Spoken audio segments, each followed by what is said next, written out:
નમસ્તે મિત્રો, મારા કિચનમાં આપનું સ્વાગત છે।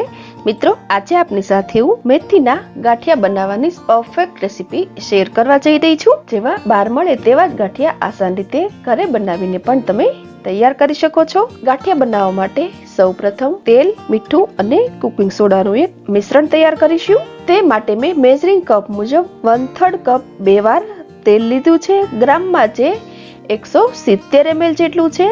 જો તમે વાટકી મુજબ સેટ કરો છો તો નાનકડી 2 વાટકી તેલ અહીં લઈ શકો છો। સાથે જ એડ કરું છું 1 ટેબલસ્પૂન સોડા એશ, 1 ટેબલસ્પૂન મીઠું। આ મિશ્રણને સરસ ફ્લફી બનાવવા માટે હેન્ડ બ્લેન્ડરની મદદથી બ્લેન્ડ કરીશું। આ ટાઈપનું ઊંચું પોળું વાસણ ચૂઝ કરવાનું, જેથી બીટવાની પ્રોસેસ આસાન રહે। નેક્સ્ટ પ્રોસેસ માટે મેં લીધો છે 1 કિલોગ્રામ બેસન। મિત્રો, બેસનને યુઝ કરતા પહેલા હંમેશા ચાળીને જ લેવાનો છે।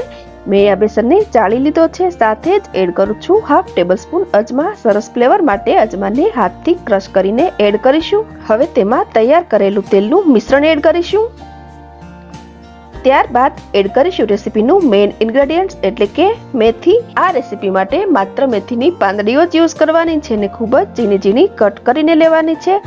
મેં અહીં 1 કિલોગ્રામ બેસન સાથે કુલ 3 કપ મેથી લીધી છે। બધું જ સારી રીતે મિક્સ કરીશું। થોડું થોડું પાણી યુઝ કરીને આ રીતે ગાંઠિયા માટેનો લોટ બાંધીને તૈયાર કરવાનો છે। મિત્રો, બેસનની જ્યારે કોઈ પણ રેસીપી બનાવીએ છીએ તો લોટ હંમેશા ચાળીને લેવાનો, જેનાથી જે લોટ તૈયાર કરીએ તે લમ્સ વગરનો સરસ સ્મૂથ બને। તેમજ લોટ ચાળવાથી એરેશન થાય, જેથી બનીને તૈયાર થતી રેસીપી સરસ પોચી બને છે। અહીં કુલ 1 કિલોગ્રામ બેસનનો લોટ બાંધવા માટે મેં 400 ml જેટલું પાણી યુઝ કરેલ છે। લોટ બંધાઈ ગયા બાદ મસળીને સ્મૂથ કરવાનો છે। તમે લોટને જેટલો મસળી શકો તેટલા જ ગાંઠિયા સરસ પોચા બને છે। લોટની કન્સિસ્ટન્સી આ પ્રમાણે સેટ કરવાની છે। હવે થોડું થોડું મિશ્રણ લઈ અને ગાંઠિયા બનાવીને તૈયાર કરવાના છે। તેલ મીડિયમથી વધારે ગરમ થતાં જ તેમાં ચારો મૂકીશું। ચારાને પણ ઓઇલથી ગ્રીસ કરી લેવાનો છે। તેમજ આ રીતે હથેળીના ભાગથી પ્રેસ કરી અને ગાંઠિયા બનાવીને તૈયાર કરવાના છે। હથેળીના નીચેના ભાગથી પ્રેસ કરવાનું, જેથી ગાંઠિયા સરસ બને।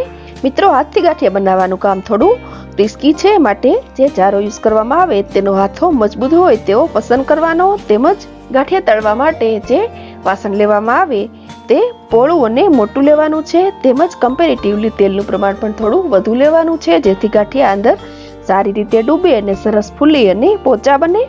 આ ગાંઠિયા ઝડપથી ફ્રાય થાય છે, માટે એક્સ્ટ્રા ઓઇલ નિતારીને આને લઈ લઈશું।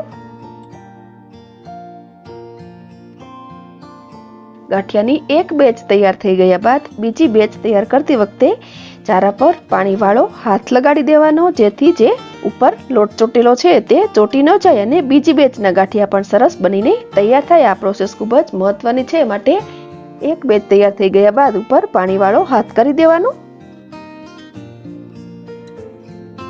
મિત્રો, અહીં બધા જ ગાંઠિયા બનીને તૈયાર છે। 1 કિલોગ્રામ બેસનમાંથી ઘણી બધી ક્વોન્ટિટીમાં ગાંઠિયા બનીને તૈયાર થાય છે, તો તમે આ રીતે જરૂરથી બનાવજો બેસન ગાંઠિયા, જેને બટેટાની ચિપ્સ અને ગાજરના સલાડ સાથે સર્વ કરો।